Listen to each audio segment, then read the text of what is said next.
let them get a view from there. And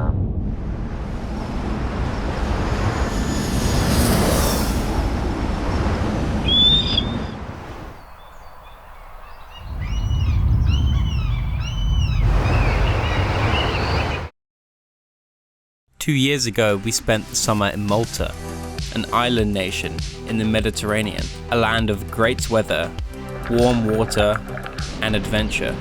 After 2 years of COVID restrictions, the trip was just what we needed to feel alive again. Honestly, I had never even heard of Malta until I got the opportunity to visit for the first time 6 months prior. A friend of mine was living out there, and he invited me to visit. I enjoyed it so much that 6 months later, I brought my brother and our friend to experience it for themselves. Oh no! How did I die? Oh no! Did you? I was like, oh, it's not gonna happen.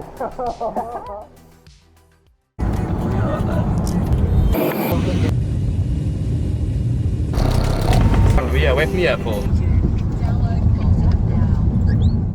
We arrived at Marco Polo Hostel, located in the heart of Malta's party capital, St. Julian's. I'd stayed here before, so I knew it was a great place to meet people from all over the world. The first week was spent exploring the city and local waters. I spent as much time in the water as possible. The evenings were spent riding electric scooters, eating, and drinking. After a week in the hostel, we had enough of sleeping in bunk beds, so travelled to the quieter town of Quaura. We explored the local area and came across Popeye Village, a film set created for a movie nobody in my generation had ever seen. We took a day trip to an island called Camino. This uninhabited island is famous for its crystal clear shallow water. After a quick ride in a speedboat, I began my first mission. I had my eye on this cliff and figured I would swim over and jump off it, so that's exactly what I did.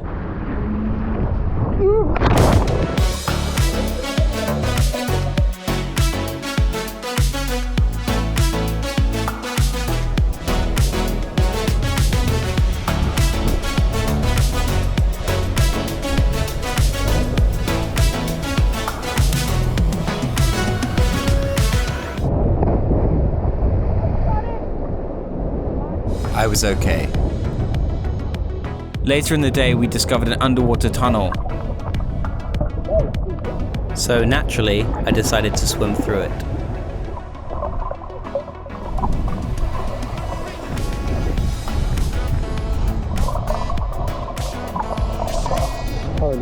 It was a lot of fun.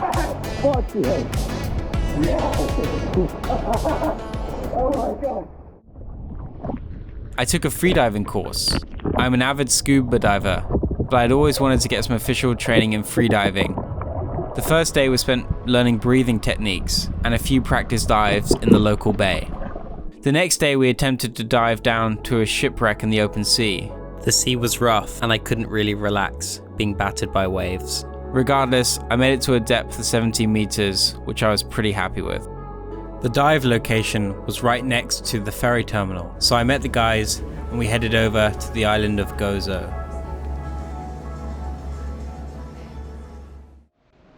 Gozo is a lot quieter than the main island, but the scenery is a lot more impressive. That was perfect for us, as we were here to explore. We stayed in a village called Slendi in a hotel overlooking the bay. Traveling by scooter, we took a day trip to a dive site known as the Blue Hole.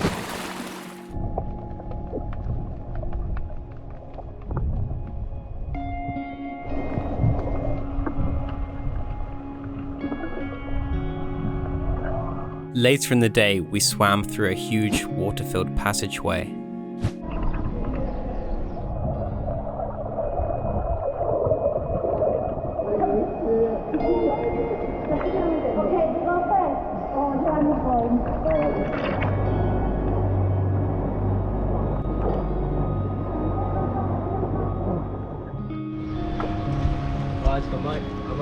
One evening, we challenged ourselves to some rock climbing. I think there's actually a way this way, maybe. Yeah, I think there is. Hello, mate. Should go up.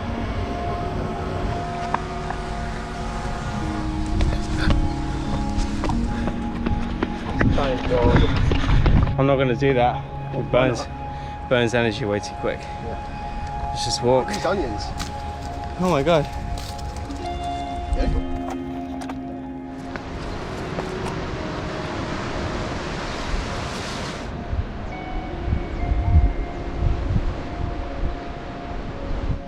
Right. I want to get some of you, Luke.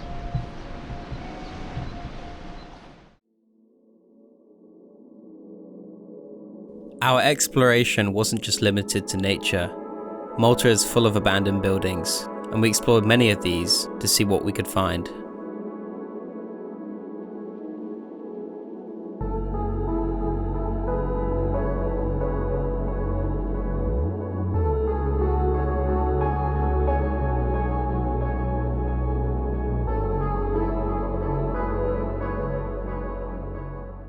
This is so uninviting. It's like definition of home. Oh my god, it's SpongeBob. Hi, how are you?